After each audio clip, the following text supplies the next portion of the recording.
আমাকে দল যে দায়িত্ব দিয়েছে, যে দায়ভার দিয়েছে, আমি চেষ্টা করেছি আমার ক্ষমতা সামর্থ্য অনুযায়ী পালন করা। অনেকে বলছে নতুন আর পুরনো তৃণমূলের মধ্যে দ্বন্দ্ব। আমি আপনাদের বলছি, তৃণমূল মমতা বন্দ্যোপাধ্যায়ের নেতৃত্ব ঐক্যবদ্ধ, কোথাও কোনো দ্বন্দ্বের জায়গা নেই। দল আমাকে যে সুযোগ দিয়েছে, যে দায়ভার দিয়েছে, আমি পালন করেছি। মমতা বন্দ্যোপাধ্যায়ের নেতৃত্বে আমাদের সাংসদেরা গেছে, প্রধানমন্ত্রীর সাথে দেখা করেছে, 100 দিনের আন্দোলন চলছে। আমাকে দল 2021 সালে নির্বাচনের সামনে থেকে নেতৃত্ব দিতে বলেছিল, আমি দিয়েছি। আমাকে দল 2023 সালের পঞ্চায়েতে নবজোয়ার করতে বলেছিল, আমি করেছি। আমাকে দল 2023 সালে দিদির সুরক্ষা কবচ কর্মসূচি নিয়ে 2 কোটি মানুষের কাছে পৌঁছে যাওয়ার দায়িত্ব দিয়েছিল, আমি আমার সীমাবদ্ধ এখতিয়ার অনুযায়ী চেষ্টা করেছি। 2024-এও যদি দল কোনো দায়িত্ব দেয়, আমি অক্ষরে অক্ষরে সে দায়িত্ব পালন করার চেষ্টা করব। কিন্তু মমতা বন্দ্যোপাধ্যায়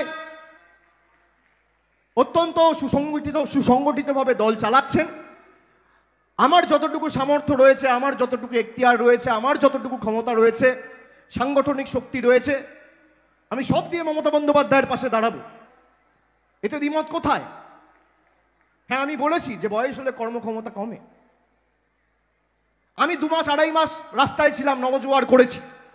আমার বয়স ছিল 36। আমি পারবো রাস্তায় থাকতে 2.5 মাস আমার 70 বছর বয়স হলে? পারবো না। এটা সত্যি কথা, এটা আপনাকে মানতে হবে। আমার কর্মক্ষমতা আজ যা 56, একটু হলেও তো কমবে। আজকে আমার 36-37 বছর বয়স। 20 বছর পর আমার হয়তো কর্মক্ষমতা একটু কমবে, 30 বছর পর আরও কমবে, 40 বছর পর আরও কমবে। আরে এটা তো ধ্রুব সত্য, এটা অস্বীকার করার কি আছে? তার মানে এই না যে অভিষেক বন্দ্যোপাধ্যায় বলেছে আমি আর দলের কোনো কাজ করব না। মমতা বন্দ্যোপাধ্যায় নিজে দল চালাচ্ছে, তার কর্মী সহকর্মী পুরনো দিনের সাথীরা তার পাশে রয়েছে, নতুন যারা এসছে তারাও পাশে রয়েছে। আমাকে যখন যে দায়িত্বে দল ব্যবহার করতে চাইবে, আমি দলের অনুগত সৈনিক হিসেবে আমার যতদিন প্রাণ আছে, গলা কেটে দিলেও আমি তৃণমূল কংগ্রেসের সাথে আছি, এবং জয় বাংলা আমি যতদিন বাঁচবো ততদিন বলব। এতে অন্তর্দ্বন্দ্ব, এতে দ্বিমত, গৃহদাহ, এসবের জায়গা কোত্থেকে আসছে? হ্যাঁ, 2024 সালে আমার বাড়তি দায়িত্ব তো রয়েছে। আমি তো নিজে প্রার্থী হলে আমাকে আমার লোকসভায় সময় দিতে হবে। আমি যদি ভেবে নিই না আমি অনেক বড় নেতা, আমি লোকসভা দেখব না, আরে যে পঞ্চায়েতের নেতা তাকে তো তার পঞ্চায়েত দেখতে হবে।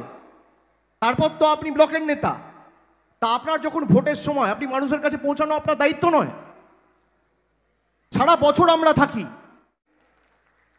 আর বয়স হলে আমাদের কর্মক্ষমতা কমে, এতে অসুবিধা কি আছে? আজকে আমি যদি দিলীপ দাকে বলি, মোহন দাকে বলি যে আপনারা 3 মাস রাস্তায় থাকুন, অসুবিধা তো হবেই একটু হলেও। দল বলছে বলে হয়তো থাকবে, কিন্তু অসুবিধা হবে না। সেই তুলনায় যদি আমি একটা 25 বছরের ছেলেকে বলি, তার তো কিছুটা হলেও কম অসুবিধা হবে, কর্মক্ষমতা রয়েছে। ঠিক একই জিনিস আমার জন্য প্রযোজ্য। আজকে আমি করতে পেরেছি, 56-60 বছর যেদিনকে হবে সেদিনকে পারবো না। এটাই তো আমি বলতে চেয়েছি। আজকে এখানে যারা আছে সংবাদ মাধ্যমের, যারা ক্যামেরা হাতে আপনি শ্যুট করছেন, আপনারা বলুন তো আপনাদের কত বয়স? আজকে আপনি দাঁড়িয়ে আছেন 3 ঘন্টা ধরে, আপনার 60 বছর বয়স হলে আপনি দাঁড়িয়ে থাকতে পারবেন? পারবেন? একজন আমাকে হাত তুলে বলুন, আমি আমার কথা প্রত্যাহার করে নেব। পারবেন না, অসুবিধা হবে। ঘন্টার পর ঘন্টা এত ভারী ক্যামেরা নিয়ে ছোটাছুটি, এদিকে খবর হচ্ছে, ওদিকে খবর হচ্ছে, এদিকে ছুটছি, কখনো ওদিকে ছুটছি, ভিড়ের মধ্যে গুতি, এটা অসম্ভব। হয় নাকি? প্রত্যেকটা ক্ষেত্রেই এটা প্রযোজ্য, খেলার ক্ষেত্রেও প্রযোজ্য, রাজনীতির ক্ষেত্রেও প্রযোজ্য হওয়া উচিত আমি মনে করি। এই কথাটায় এত বাজার গরম করার মতো কি আছে? কিছু তো নেই। আর তৃণমূল ঐক্যবদ্ধ হয়ে লড়বে 2024 সালের লড়াই, চিন্তা করার কোনো কারণ নেই।